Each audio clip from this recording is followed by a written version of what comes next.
ملا زادہ زیگم لولابی کشمیری کشمیر کی تاریخ کا کوئی حقیقی کردار نہیں۔ علامہ نے ملا زادہ کے نام سے ایک فرضی شخص کا نام لیا ہے جس کا تعلق بر صغیر کے ایک خوبصورت علاقہ کشمیر کی ایک وادی لولاب سے پیدا کیا گیا ہے، اور اس کی یادداشتوں کی ایک فرضی بیاض کاپی یا ڈائری بتائی گئی ہے جس میں درج اس کے فرضی خیالات کو اقبال نے 19 نظموں میں قلم بند کیا ہے۔ ان سب کا مقصد کشمیریوں کو کشمیری ہندو راجا کی غلامی سے آزاد ہونے کا یقین کرنے، ان کو آزادی کی قدر و قیمت بتانے اور ان کی سوئی ہوئی صلاحیتوں کو جگانے سے ہے۔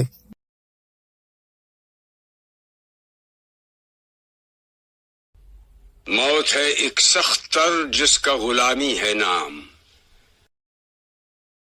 ایک موت تو وہ ہے جو طبعی ہے، جس میں آدمی کے بدن سے روح نکل جاتی ہے لیکن کسی اور عالم میں زندہ رہتی ہے۔ اس کے علاوہ ایک اور موت بھی ہے۔ اس دوسری موت میں روح تو بدن سے نہیں نکلتی، آدمی زندہ تو ہوتا ہے لیکن زندہ ہوتے ہوئے اس کی روح بدن میں مر جاتی ہے۔ روح کی اس موت کا نام ملا زیگم کی زبان سے اقبال نے غلامی رکھا ہے۔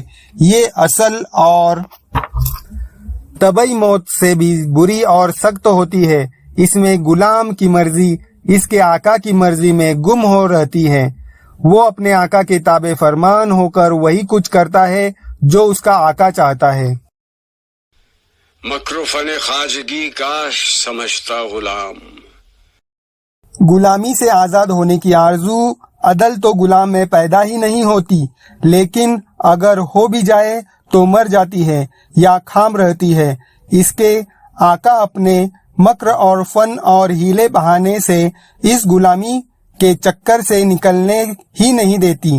چنانچہ ہم دیکھتے ہیں کہ ملوکیت کے جملہ محرے جس میں بادشاہ، جاگیردار، بڑے زمیندار، سرمایہ دار وغیرہ سب آتے ہیں، مکاری اور عیاری کے فن میں اتنے ماہر ہوتے ہیں کہ وہ اپنے زیر فرمان اور ماتحت لوگوں کو اس فن کے جادو سے، غلامی کی قید سے اسی طرح مانوس کر دیتے ہیں جس طرح قیدی پرندہ پنجرے سے مانوس ہو جاتا ہے اور اس کے پر مفلوج ہو کر اڑنے کے قابل نہیں رہتے۔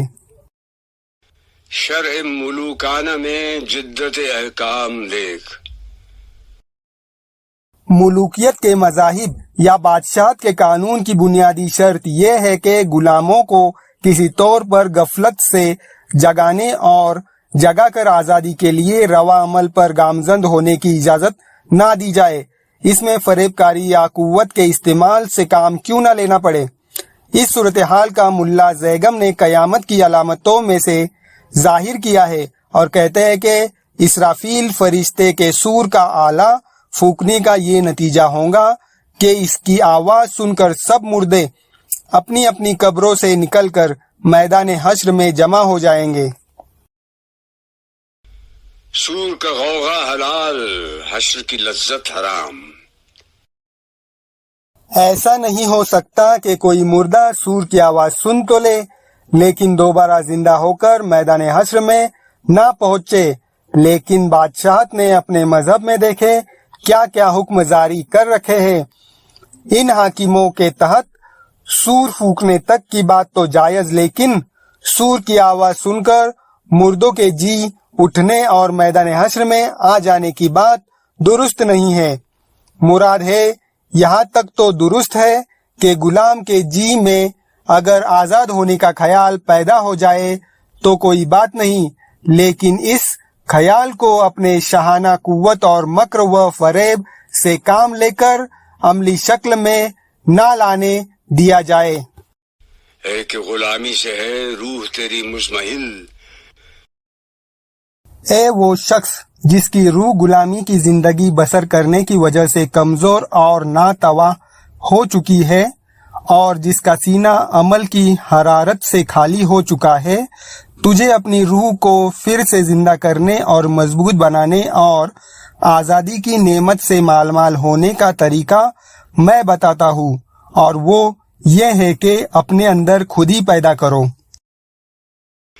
سینہ بے سوز میں ڈھونڈ خودی کا مقام. اپنی پہچان کرو اور اس حقیقت کو پا لو کہ میں آزاد پیدا ہوا ہوں. آزاد رہنا میرا حق ہے. اللہ اور اس کے رسول صلی اللہ علیہ وسلم کی غلامی کے سوا ہر قسم کی غلامی میرے مرتبہ، آدمیت اور شرف انسانیت کے خلاف ہے.